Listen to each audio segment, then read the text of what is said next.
Arctic Norway is one of the most beautiful places on the planet, with numerous islands to explore by bike, high-rise mountains and glaciers to climb, and deep fjords and tropical-looking white sandy beaches to relax by.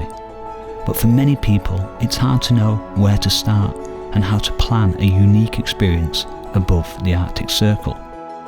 A good starting point is Tromsø, the capital of the north, and the most northern city in the world.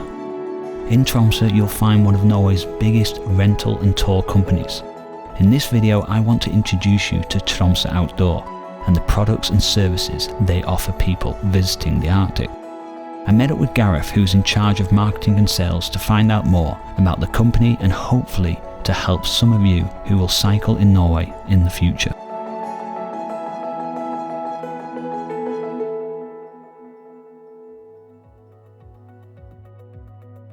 So Tromsø Outdoor was set up in 2006 by Magna Orbo.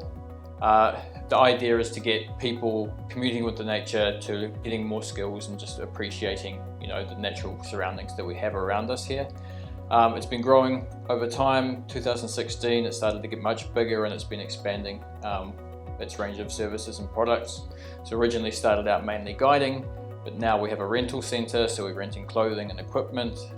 We're renting lots of cycles, skis, all that kind of thing.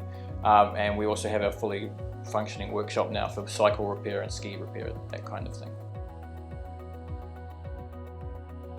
So we are pretty much the largest rental centre of its type, I think, in Norway. There's nothing else quite like it. We have clothing, winter boots, winter trousers, down jackets that people can rent. Mittens and hats. Then we do the equipment side of things where you're getting skis, snowshoes, cross-country skis, and then there's the bikes. So we have the EFAT bikes at the moment, and then we'll have proper winter bikes as well. And then in the summertime we have a full range of e-bikes and cycles for people. So road bikes, touring bikes, that kind of stuff, as well as mountain bikes. So we have a bit of everything. And then we also do activities. So we do winter season, it's guided snowshoeing and cross-country skiing are the main focus. And then in the summer we have lots of cycling products. So we do multi-day cycling. We only have one day trip at the moment, but we are planning to expand our cycling range a lot in terms of activities. So we're working with other companies. We're the main provider for lots of other tour operators, and they sell the tours on our behalf. And we have, cycle from here down to Lofoten is the most popular one that we do. So it's with different stops set along the way, car supported, and people are just cycling their ways. And we are now planning, we've actually just been trying to develop some new cycling routes up through the north here, so that we're heading towards the Lyngen Alps and out past to the Race National Park area into the where a lot of people don't tend to go. At the moment it has to be booked through other operators, but that's the general premise, so that people can turn up, everything's taken care of, we give you the bikes, we fit them for you, make sure you've got everything you need. They have panniers on them so you can take some of your equipment as well that you need, and then you just go with the guide. Yeah, slowly. I think more people are beginning to understand that it's possible, and that as people like yourself are showing people that you can do it, people are just getting more of an interest. They come past our window, we've got a fat bike there, people are looking at it, pointing at it, they want to know what it is. Yeah, so I think it is coming. A really nice one is just starting from here and heading towards Sommerøy to Summer Island. You're looking maybe an hour and a half, 2 hours to get there. It's got a nice cafe, it's a beautiful location, summer and winter. Just need to be a bit more careful in the winter time. It's really nice. Mountains, fjords, you've got the open sea, small island. It's a really nice trip. I think the biggest thing to consider, especially if people are coming from any kind of outdoor background, the biggest thing to consider is that it's going to be windy. We have a lot more wind here, coastal winds, which tend to make things colder than people would anticipate. Even though we're in the Arctic and the temperatures can be like +1, -1, that kind of thing, it can be a lot colder than people are expecting because of the wind.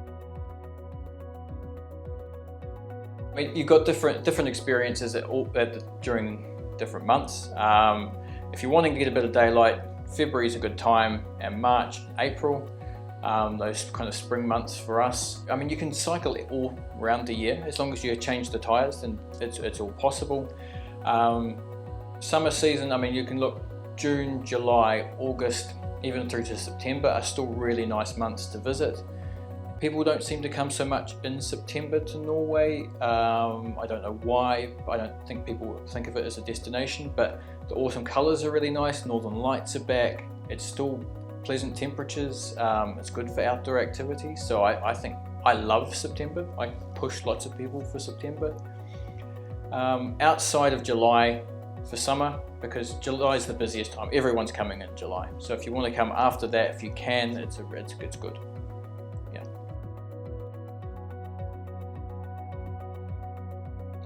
I mean, if you've got no idea, just send us an email and we can start a conversation that way. If people prefer to talk on the phone, have a video call, I mean, these things are all possible. Website's always a good place to look. And if you wanted to keep up to date with what we're doing, Facebook and Instagram are where we're kind of updating the news. Lots of stuff in Norway is done through Facebook, so that's where we kind of have updates and news for new stuff coming through. We actually have, I think we'll be having to check on it for this summer, but in the past we've been using the Hurtigruten as a transfer service so that people can leave the bike in one place. We have a setup with a pallet system so they can put the bike on the pallet and it comes back to us and we can pick it up there or even deliver it to a start place. So if people are wanting to have more of a journey without having to come back to Tromsø, then we can pretty much make that happen. We just need to have a conversation.